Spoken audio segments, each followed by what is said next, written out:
Everyone knows how intelligent, understanding, and loyal domestic animals can be.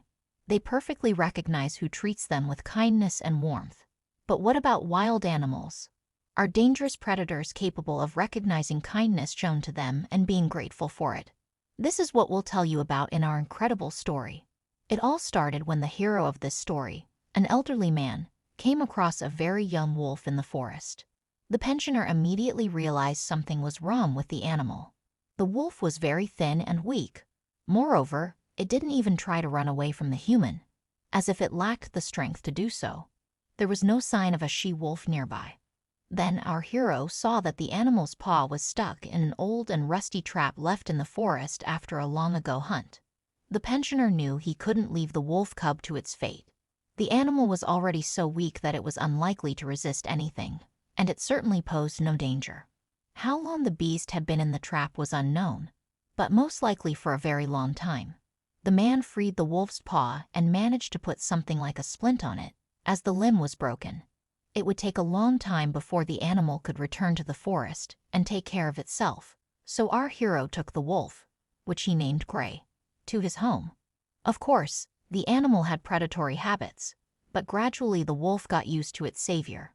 The animal never showed a drop of aggression towards the man. It seemed the wolf perfectly understood that it survived only thanks to the pensioner. Even towards the man's grandson, who occasionally visited his grandfather, the beast was completely calm. Of course, it still couldn't be compared to a regular dog, but it posed no danger either.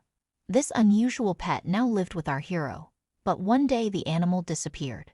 Most likely, animal instincts eventually took over, and the wolf ran back into the forest. The pensioner always knew this would happen someday, so he quickly came to terms with the absence of his unusual four-legged friend. But sometimes, the man still felt very lonely without the wolf. They had grown accustomed to each other and become friends. The old man thought, and was even sure that he would never see Gray again. Why would a predator ever return? Now it lives in its natural environment, and these conditions are the best for it. Our hero was happy about this despite the sadness and longing. Time passed, and one day something terrible happened. The boy, who had come to visit his grandfather again, went for a walk in the forest. The child said he wouldn't stay there long, but it had already gotten dark, and he still hadn't returned home. Our hero, genuinely frightened, immediately went out to search. Although the boy knew these places very well, anything could happen. Why was he gone for so long? Could he not understand that it was already so late? The old man walked all the familiar paths but found nothing. There was no indication that the boy had been there. No trace at all. This was frightening and confusing. Almost in despair, the pensioner suddenly heard something approaching him very quickly. But it wasn't the child. Some animal was approaching the man. And then, the old man saw a wolf, the very one he had once saved and tamed. Yes, it was Gray, now fully grown. Our hero recognized him because he limped on his front paw. The wolf wasn't going to attack and didn't seem aggressive or angry. At first, the beast just stood and looked at the man and then, apparently not getting the reaction it needed, turned around and trudged into the forest. As it did so, the predator kept looking back. It seemed to want the man to follow it. That's exactly what our hero did.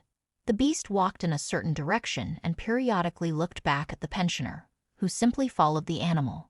The man didn't know if he was doing the right thing, if the predator really wanted the human to go in the same direction.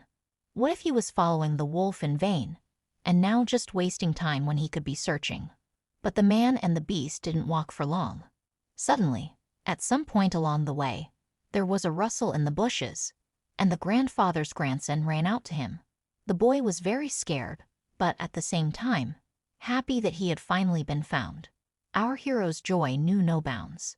How could he have doubted whether he really needed to follow the wolf? After all, this was his friend who perfectly remembered that the man had once shown him kindness and compassion, and now the wolf was simply thanking the man. By the time the old man wanted to thank the predator himself, it was no longer around. It all seemed incredible. The man couldn't believe either that his grandson had finally been found or that his four-legged friend named Gray had helped him find the boy. Would they ever meet again? Now it seemed quite possible. Yes, a wolf is a wild animal, and it's no secret that this beast can be very dangerous. It will never behave like a regular domestic pet. However, this story shows that even dangerous animals are capable of understanding and remembering kindness shown to them and being grateful for it. See you soon.